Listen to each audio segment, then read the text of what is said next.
Jadi ada pertanyaan dari teman-teman kita di upgrade ini, saya munculin di sini dari Fatcur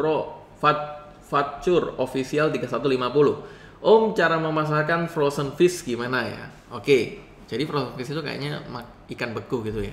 Oke, jadi saya akan coba menjelaskan teman-teman untuk video kali ini itu dari segi strategiknya ya, agar teman-teman dapat gambaran. Karena kan biasanya video yang saya bawakan kebanyakan teknis ya, tapi ini saya coba sedikit jabarkan strategisnya agar teman-teman dapat gambaran.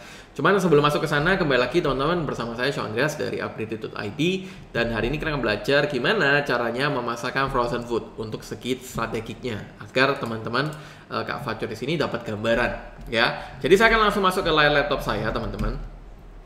Jadi sebelum teman-teman itu yang pertama, kalau misalkan teman-teman ingin memasarkan produk, hal yang krusial yang pertama adalah traffic. Oke, itu jelas. Kenapa? Karena traffic itu ya bisa dibilang adalah salah satu ujung tombak lah ya, ujung tombak jualan teman-teman. Karena bayangkan seperti ini misalkan, let's say kalau kita ngomongin jualan offline. Bayangkan kalau misalkan teman-teman itu ingin jualan offline, tapi teman-teman buka stand ya, dan standnya itu ada di gang buntu teman-teman ya. Jadi di dalam gang ada yang namanya sub gang ya, dan di dalam sub gang itu gangnya buntu dan teman-teman jualan di sana. Ya nggak mungkin juga kan jualan teman-teman laku. Kenapa? Karena nggak ada yang lewat. Kalaupun ada yang lewat itu dikit banget. Sama kayak online. Online itu teman-teman juga butuh traffic. Karena kalau misalkan teman-teman katakanlah teman-teman posting di WA, tapi teman WA-nya misalkan kayak 5 aja yang lihat, kan ya agak sulit juga untuk teman-teman memasarkan. Jadi traffic itu yang pertama bisa dibilang salah satu kunci. Jadi teman-teman harus mengenali dulu kalau di digital itu ada namanya digital traffic. Terbagi menjadi dua. Sebenarnya ada own ya, organic paid sama own ya, tapi saya akan coba jabarkan dua. Organic traffic itu adalah traffic yang bisa teman-teman dapatkan secara organik tanpa perlu bayar. Misalkan teman-teman bikin konten di sosial media. Jadi teman-teman bikin konten di sosial media, terus konten teman-teman kayak berpotensi viral. Nah, itu teman-teman bisa gunakan nih, atau teman-teman bisa optimalkan ini. Karena dengan kita menggunakan sosial media kayak Instagram, TikTok, Twitter, Thread ya, itu akan memudahkan kita untuk menjangkau orang-orangnya tanpa perlu kita bayar. Selain itu, teman-teman juga bisa jualan di Facebook Group atau pakai marketplace ya, marketplace kayak Shopee, Tokopedia atau Facebook Marketplace. Karena saya lihat untuk frozen food atau frozen fish ya, tapi saya nggak tahu ya frozen fish yang dimaksud kayak gimana. Cuman kalau kita ngomongin frozen food, itu saya lihat juga banyak kok orang yang pakai Facebook Marketplace. Ya, nanti saya kasih contohnya. Yang kedua, caranya bisa paid traffic. Dalam arti teman-teman pakai iklan, ya iklan kayak di Google, iklan kayak di Meta, atau teman-teman pakai endorsement, pakai paid promote. Nah, tergantung teman-teman mau pakai paid traffic yang gimana ya. Jadi yang pertama, teman-teman harus kenali dulu sumber trafficnya. Jadi selain teman-teman mengetahui semua traffic yang teman-teman bisa gunakan, teman-teman juga harus lihat audiensnya itu banyakkan di mana. Karena kalau misalkan nih, teman-teman kenali sumber traffic, oh misalkan teman-teman tahu TikTok nih.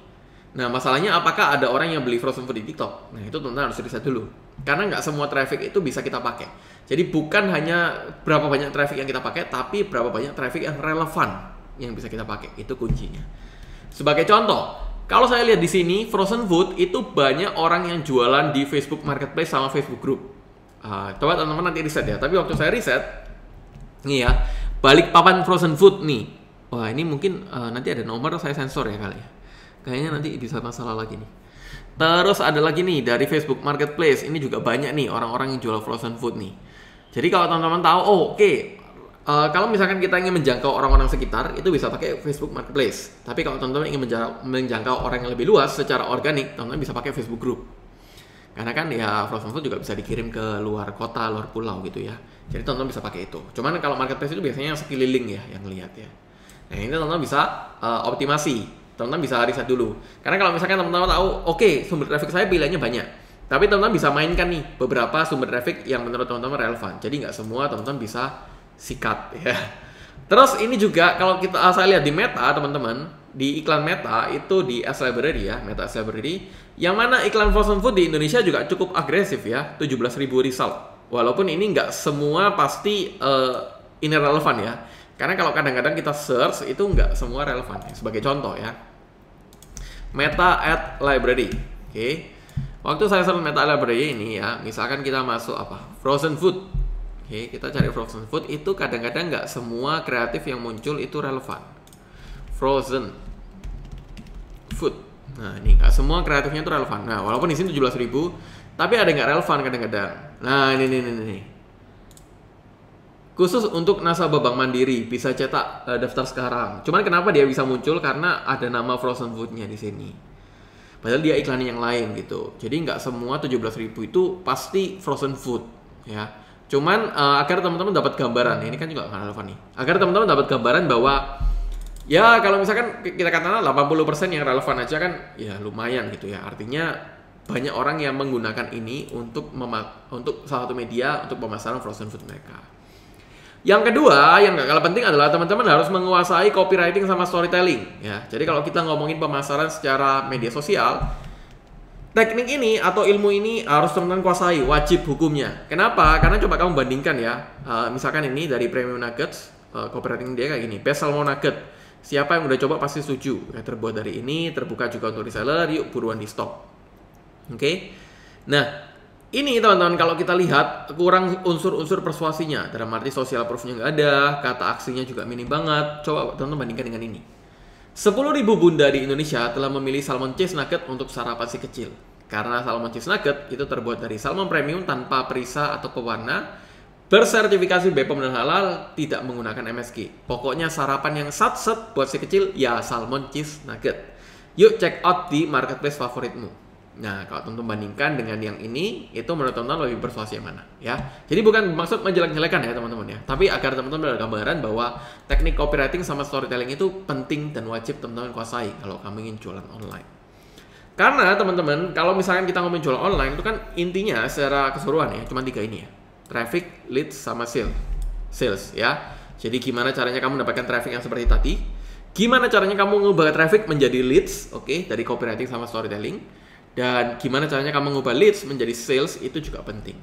Karena kalau misalkan, kalau kamu belum belajar, katakanlah kamu belum belajar copywriting, itu anggaplah kamu mendapatkan 1000 traffic, dan dari 1000 traffic itu yang terjadi konversi itu 10%, atau 100 yang tanya-tanya. Dari 100 itu yang terjadi penjualan 10. Bayangkan kalau misalkan bisa menguasai copywriting sama storytelling, itu bukan 10% konversinya, tapi 20%. Ya.